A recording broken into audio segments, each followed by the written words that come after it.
आज बात करेंगे कि पुरुषों का रोल और पुरुषों में किस तरह से आपको जो है अगर आईवीएफ का डिसीजन लिया है या फिर आप फर्टिलिटी जर्नी में हो, तो मेल फर्टिलिटी पे बेसिकली पुरुष पांचपन से रिलेटेड जो समस्याएं हैं उनमें बात करेंगे।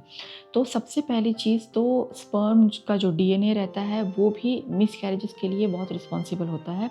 तो आपको फर्टिलिटी में ट्राई करने से कुछ दिनों से पहले से ही तैयारी करनी रहती है। अब उसमें आप अपने लाइफस्टाइल में कुछ चेंजेस कर सकते हो। जैसे आपकी प्लेट में एंटीऑक्सीडेंट की मात्रा थोड़ी ज़्यादा रहनी चाहिए, कलरफुल फ्रूट्स थोड़े ज़्यादा रहने चाहिए।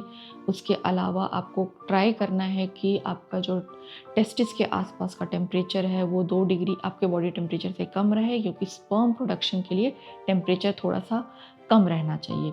तो कुछ लोगों का अगर जो है कार की गर्म सीट पे बैठना या फिर बाइक की गर्म सीट पे बैठना, उससे भी स्पर्म जो है वो स्पर्म प्रोडक्शन हैम्पर हो सकता है। उसके अलावा अगर आप आईटी प्रोफेशनल हो, लैपटॉप को अपने गोद में काफ़ी लंबे समय तक रख के काम कर रहे हो, तो ये चीज़ें भी कहीं न कहीं स्पर्म क्वालिटी को अफ़ेक्ट करती हैं। अब आपका जो बेसिक टेस्ट है सीमेन एनालिसिस, ये जनरली एक फर्स्ट टेस्ट होता है। कुछ लोग जो मेल्स वो जो सोचते हैं कि हाँ, वो हेल्दी है, वो स्मोकिंग नहीं करते हैं, ड्रिंकिंग नहीं करते हैं, अल्कोहल नहीं लेते हैं, तो उनका स्पर्म पैरामीटर और अगर उनको इंटरकोर्स के समय कोई दिक्कत नहीं आती है, तो वो प्रिज़्यूम करते हैं कि उनका स्पर्म नॉर्मल होगा, जबकि ऐसा नहीं है। अगर आपको सीमेन टेस्ट के लिए बोला जाता है, तो इसके लिए आप हिचकिचाएँ नहीं। सीमेन टेस्ट में बेसिकली देखा जाता है कि स्पर्म का नंबर कितना है, उनमें से चलने का प्रतिशत कितना है, मोटिलिटी कितनी है, एक्टिव मोटाइल कितने हैं उसमें। ये सारे पैरामीटर्स जो हैं वो एग को फर्टिलाइज़ करने के लिए डिपेंड करते हैं। अब अगर अनफॉर्च्युनेटली सीमेन जो है वो नील आ गया या शुक्राणु उसमें नील दिखा रहा है, एजियोस्पर्मिया दिखा रहा है, तो ये एक सिंगल रिपोर्ट जो है वो डिप्रेस करने वाली चीज़ नहीं है और उसके लिए आपको बिल्कुल भी घबराना नहीं है। आपको अपने फर्टिलिटी कंसल्टेंट से कंसल्ट करना है। और पहली चीज़ तो सीमेन रिपोर्ट को एक रिपोर्ट के बेसिस में हम कभी भी एजियोस्पर्मिया लेबल नहीं करते हैं।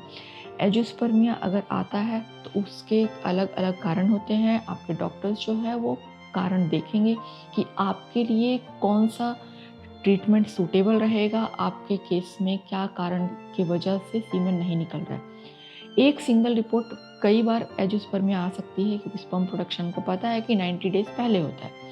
तो अगर बहुत ही स्ट्रेसफुल कंडीशन है आपका या किसी भी कारणवश अगर एक रिपोर्ट एब्नॉर्मल आई, तो इमीडिएटली जो है वो आप दूसरा सैंपल टेस्ट ज़रूर कराएँ। अब उसमें डिपेंड करता है कि सीमेन आपने दिया कैसे है।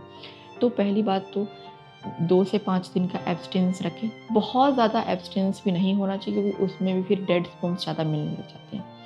और आप ट्राई कीजिए कि जभी भी आपको कंटेनर दिया जाता है, आपको जब सीमेन इजैकुलेशन के लिए दिया जाता है, तो सीमेन का पूरा वॉल्यूम आप इजैकुलेट दें। ऐसा नहीं हो कि कुछ पार्ट स्पिल हो जाए। और कई बारी क्या होता है कि जो आप बाहर के लैब्स में कराते हो, उसमें एजियोस्पर्मिया आता है, बट बहुत कंडीशन में, क्योंकि हम लोग सिर्फ ग्रॉसली सीमेन को देख के उसका रिपोर्ट नहीं देते हैं।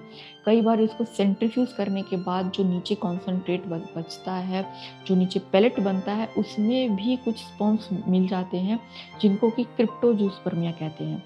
तो ये जो डायग्नोसिस है आपका कि आपका एजियोस्पर्मिया है या आपको क्रिप्टोजूस्पर्मिया है, ये आपको टेस्ट जो है वो फर्टिलिटी क्लिनिक में कराना चाहिए, क्योंकि वहाँ पर ही एम्ब्रियोलॉजिस्ट जो है वो देख करके आपको बता सकते हैं कि नहीं, ऐसे ग्रॉसली नहीं दिख रहा है, बट सेंट्रीफ्यूज करने के बाद कुछ स्पर्म्स मिल जाते हैं।